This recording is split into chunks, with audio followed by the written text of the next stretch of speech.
רוצה לפתוח עכשיו נושא רגיש. אני יודע שזה הפתיע אתכם קצת, אבל אני שמן. אבל לא אשכח שבאתי לספר להורים שלי את זה, כן? כדי לצאת כאילו מארון הממתקים. ישבנו בסלון ואמרתי להם, אבא ואמא, אני רוצה לספר לכם משהו. אני שמן. ואז אמא מיד אמרה, אנחנו מקבלים אותך בדיוק כמו שאתה. ואבא אמר, ניסית לא להיות שמן?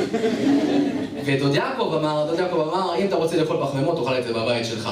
וניסה לשלוח אותי לטיפולים אצל חלי ממן, אבל אמרתי לו, זה לא יעזור דוד יעקב, כי אני נולדתי שמן. כי נולדתי 4,300, אוקיי? נולדתי שמן. ואגב, זה היה מעליב קצת. אז בואו אני אפתיע אתכם יותר. לא מזמן גיליתי שזה לא היה בסוף צ'י, זה היה בתחילת צ'י.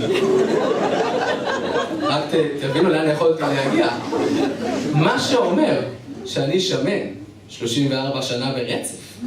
עכשיו יש אנשים, אתם יודעים, שבאמת מתחילים לרוץ עכשיו, יש טרנד כזה, אוקיי? הם קונים בגדי ריצה ורצים פעמיים בשבוע, וזה משמש כתחליף לאופי.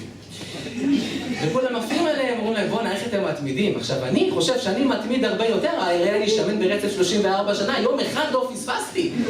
ואתם יודעים, יש שם את כל הקטע הזה שאומרים שהם מבדילים בין מין לבין מגדר, יכול להיות גבר, גוף של אישה, לא ניכנס לדברים האלה, זה לא הקהל הנכון. אבל אני אומר, למה לא להפריד בין כמה שאתה שוקל לכמה שאתה מרגיש שאתה שוקל? נגיד מישהו, לא משנה מי, נגיד הוא באזור 100 קילו, לא משנה מי, אבל הוא מרגיש 70. הוא לא יכול לעשות צניחה חופשית, מה קרה?